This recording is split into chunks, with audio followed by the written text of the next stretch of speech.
আমাৰ কাৰ্যসূচী চলি আছে।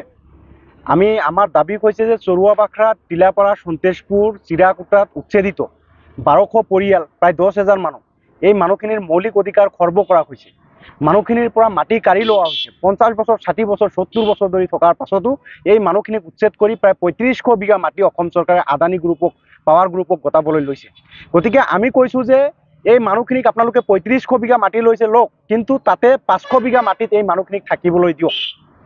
কিন্তু অসম চৰকাৰে অমানৱীয়ভাৱে উচ্ছেদ কৰিছে। আৰু এই মানুহখিনি আজি আপোনাৰ দেখিবলৈ পাইছে যে এই মানুহখিনি তিৰপল টানি ধুমুহা বতাহৰ মাজত কেনেকৈ ৰাতি কটাবলগীয়া হৈছে। তাৰ পাছতো আজি CDC বাইদেউ, CDC সমজিলা আয়ুক্তা মহোদয়াই আজি সেই তিৰপলবিলাক পেলাই দিছে। তাৰ পাছত মানুহখিনিৰ যি ৰান্ধা বাঢ়ি খোৱা বাচন বৰ্তন, সেই বাচন বৰ্তনবিলাক কাঢ়ি লৈ গৈছে। গতিকে এনেকুৱা এটা অমানৱিক অৰাজক পৰিস্থিতি অসম চৰকাৰে আৰু ধুবুৰী জিলা প্ৰশাসনে কৰিছে। গতিকে আমাৰ দাবীটো হৈছে এই মানুহখিনিক আপোনালোকে সংস্থাপিত কৰিব লাগিব। তাতে আপোনালোকে 500 বিঘা মাটি দিয়াৰ ব্যৱস্থা কৰক, অন্যথা চাপৰ চাৰ্কুলৰ যিকোনো এলেকাত এই মানুহখিনিক সংস্থাপিত কৰক। কিন্তু আমাৰ দাবী, আজি মেজিষ্ট্ৰেট, এক্সিকিউটিভ মেজিষ্ট্ৰেট আহি আমাৰ মাজত উপস্থিত হৈছিল, আমাৰ পৰা মেমৰেণ্ডাম লৈছে, স্মাৰক পত্ৰ লৈছে, কিন্তু কৈছে যে আমি আপোনালোকক একো এচুৰেঞ্চ দিব নোৱাৰোঁ। যাৰ ফলত আমি কৃষক মুক্তি ছাত্ৰ মুক্তি সংগ্ৰাম কমিটি আমি সিদ্ধান্ত লৈছোঁ, আমাৰ যি অনিৰ্দিষ্টকাল অৱস্থান ধৰ্মঘট কাৰ্যসূচী, এই কাৰ্যসূচী আমি কণ্টিনিউ কৰিম, চলাই যাম। আৰু যেতিয়ালৈকে আমাৰ দাবী মানি নল'ব তেতিয়ালৈকে আমাৰ এই কাৰ্যসূচী চলি থাকিব। ইতিমধ্যে আপোনালোকে দেখা পাইছিলে কেণ্ডেল জ্বলাইছে আৰু মুচিল, কি ক'ব এই ক্ষেত্ৰত? হয়, এতিয়া আমি আমাৰ কেইজনমান খতিত আমি 10-15 জনীয়া টিম এটা ৰাতি ইয়াতে থাকিম। আৰু ৰাতিপুৱা নিশ্চয় আমাৰ জিলা সমিতিৰ যিমান বিষয়ববীয়া আছে আৰু চৰুৱাবাখৰা, টিলাপাৰা, সন্তেশপুৰৰ উচ্ছেদিত মানুহখিনিও আমাক সহযোগ কৰিব। তেখেতসকলে ইতিমধ্যে আজি আহিছিলে, কিন্তু তেখেতসকলৰ ঘৰত কেঁচুৱা আছে, ঘৰত তেখেতসকলক থাকিব দিয়া নাই। আজি তিৰপালবিলাক লৈ গৈছে, আজি বাচন পত্ৰবিলাক পেলাই দিছে। গতিকে ইমান অন্যায়ভাৱে এই মানুহখিনিৰ ওপৰত অত্যাচাৰ নমাই আনিছে।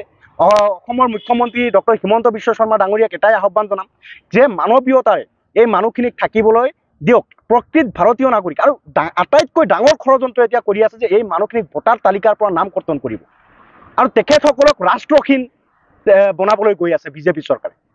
গতিকে আমাৰ দাবী এইখিনি যে এই ষড়যন্ত্ৰ, ৰাজনৈতিক ষড়যন্ত্ৰ বন্ধ কৰক আৰু এই মানুহখিনিক সংস্থাপিত কৰক।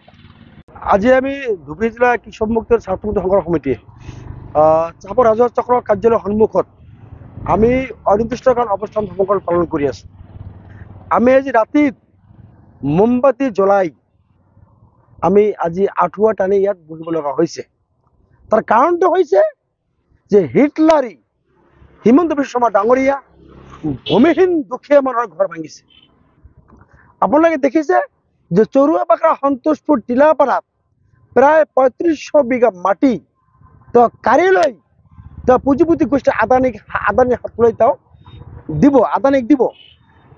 আমি কৈছোঁ যে ঠিক আছে, তাত 35 বিঘা মাটি আপোনালোকে লৈছে, তাৰে পৰা কেৱল 500 বিঘা মাটি আপোনালোকে এৰি দিয়ক। আৰু এই 500 বিঘা মাটি তাৰ লোকেল যিবিলাক উচিত ভূমিহীন পৰিয়াল আছে সেই পৰিয়ালবিলাকক তাত সংস্থাপন কৰক।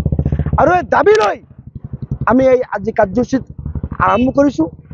আমি দেখিছোঁ যে আজি ৰাতিপুৱা খবৰ আহিছে যে CDC বাইদেৱে সেই জেগাত গৈ, চৰুৱাবাখৰাত গৈ, তাত মানুহ যে ত্ৰিপল আৰি তাত যে ৰাতিত তেওঁলোকে যাপন কৰিছে, সেই ত্ৰিপলবিলাক তেওঁলোকে ছিঙি লৈ গৈছে, এনেকৈ কাঁহী বাতি পৰ্যন্ত লৈ গৈছে।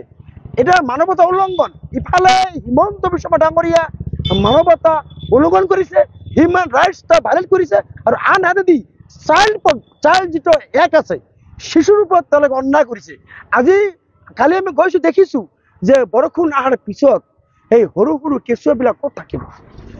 ভাৰতবৰ্ষৰ সংবিধানে দিয়া মৌলিক অধিকাৰ তেওঁলোকে কাঢ়ি লৈছে। আৰু কি অন্যায় কৰি তেওঁলোকে যে সৰু সৰু কেঁচুৱাবিলাকৰ আজি অৱস্থা, তেওঁলোকে কান্দিছে, খাবলৈ পোৱা নাই, উচ্ছেদ কৰি তেওঁলোকক খাবলৈ আজি কোনো ধৰণৰ যোগান দিয়া নাই। গতিকে আমাৰ দাবী এটাই যে এই হিমন্ত হিটলাৰী শাসন প্ৰক্ৰিয়াই যে মানুহৰ জীৱনলৈ অমানিছে, কাল অমানিছে নমাই আনিছে, আৰু সৰু সৰু কেঁচুৱাবিলাকৰ যে ভৱিষ্যত অন্ধকাৰৰ পিনে ঠেলি দিছে। কাৰণ তেওঁলোকৰ আজি থাকিবলৈ জেগা নাই, তেওঁলোকে আজি ঘৰ ভাঙি তেওঁলোকে ক'ত থাকিব? গতিকে আমি এটাই দাবী কৰিছোঁ যে তাৰ এই চৰুৱাবাখৰা তাত 500 বিঘা মাটি আপুনি দিবই লাগিব। আৰু যিমান দিনলৈকে এই 500 বিঘা মাটি দিয়া নহ'ব, সিমান দিনলৈকে আমাৰ এই কাৰ্যসূচী অব্যাহত থাকিব। আৰু এটা কথা আপোনালোকক ক'ব বিচাৰোঁ যে হিমন্ত বিশ্ব শৰ্মা ডাঙৰীয়াই কৈছে যে আমি বাংলাদেশীক উচ্ছেদ কৰিছোঁ।